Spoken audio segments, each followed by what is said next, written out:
In this video, we will see the mistakes that happens while editing videos. These simple mistakes can cost you a lot of time while editing videos. I have already created a video about editing videos faster. In this video, I'm going to talk about the mistakes that happen while editing so that, well, it is basically the same video again.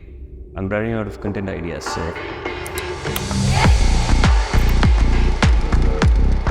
Now when we are creating jump cuts, we are having these cuts. So to avoid these cuts, what we have to do is, we have to talk well. Obviously, we have to improve our skills of talking in front of a camera.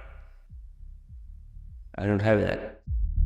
But it doesn't matter how well you speak, you can't just talk for straight 10 minutes, right? So you have to stop and then start. So we'll have these jump cuts while creating these videos like this. Now when we are having these jump cuts, we have this weird transition between these clips. It'll be like a sudden change in the video. I mean, leaving these jump cuts as it is not a mistake. Some people are leaving it intentionally and it's good.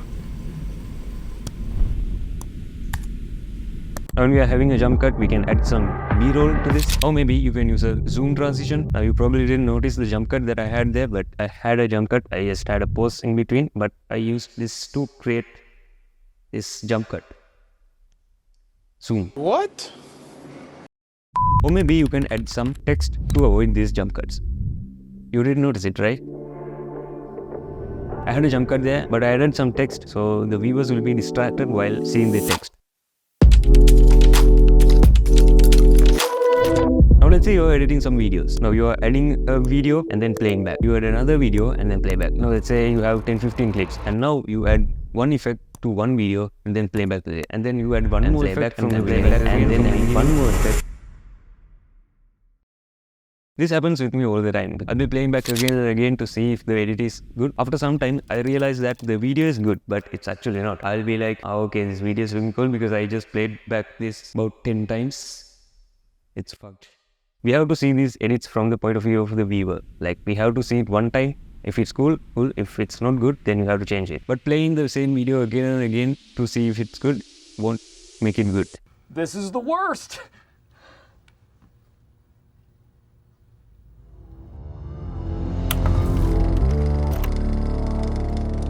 When you're creating animations, you will be having this kind of a smooth motion. You're using the ease in and ease out for the keyframes of the animations. Now, for example, let's say I am animating this video to zoom in. While I'm zooming in, I'm creating two keyframes, right? Now, in these keyframes, if I just kept it like this, it will be having this sudden zoom in transition without any kind of breaks. So to add these breaks in animations, you can right click this keyframe, go to this and add this keyframe ease in for the last keyframe and ease out for the first keyframe. This is easier said than done because when you're having a large video, we'll be having lots of animations and like right clicking every keyframe and going to this ease in and ease out will be time consuming. To prevent that, what I did was I added some keyboard shortcuts. I just searched for this ease in and ease out and then added those things to the 7 and 8 key in the keyboard. Now you just have to select these two keyframes and press 7 and 8 keys in the keyboard. So now we will be having this ease in and ease out. If you don't know how to create these keyboard shortcuts, I have already created a video about that.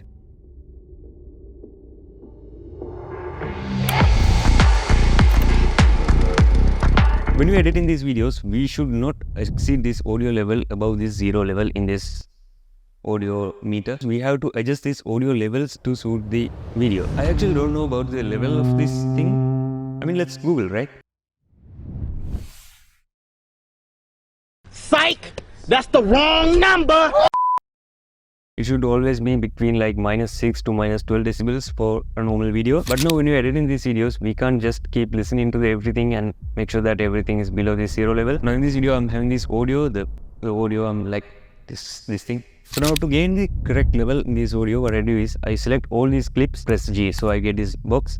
And in this, I can click on this normalize max peaks to this level. I usually keep it at 0. Maybe you can keep it at -3, 4 something. Press OK so that all the audio will be limited to this level that you selected. Now, for example, if I selected 0, the max peak will be at 0. And the audio will be at the correct level, so it will be like visible, much audible.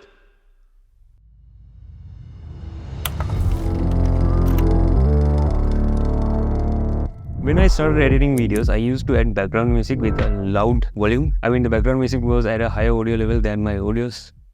I was stupid back then. If you have no idea about the volume level of the background music, select this background music, go to the essential sounds panel. You can press this music and then select this preset to be background music, and it will be balanced as you need. And you can just adjust the volume slightly so that you will be having the best audio level for the background music. And also you can use this low pass filter for the background music, so that the background music will be having this effect, will be having this bass audio, and so that the things that we speak in the audio will be much visible. It will be audible.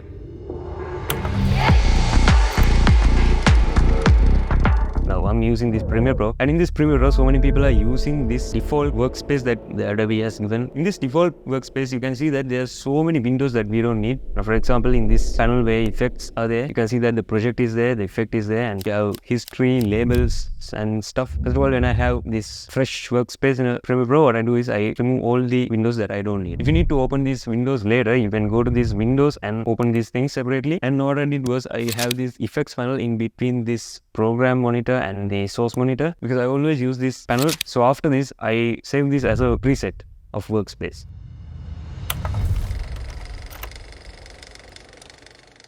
Now when we are editing these videos, we think that we need to create everything. Most people think that every text animations, every animation, every simple thing should be created by us, so the video will be ours. But using presets and templates is much easier and time efficient than we think. Now in this video even, I have used lots of animations and things that I have downloaded from YouTube or maybe some other site, and all of these things are free. I don't pay for any of these transitions and templates and these text animations I use. This is mainly because I don't have money. I'll be using most of these free resources, so I don't need to spend much time creating these animations again and again. Creating animations takes a lots of time, so what we have to focus more is creating an engaging video.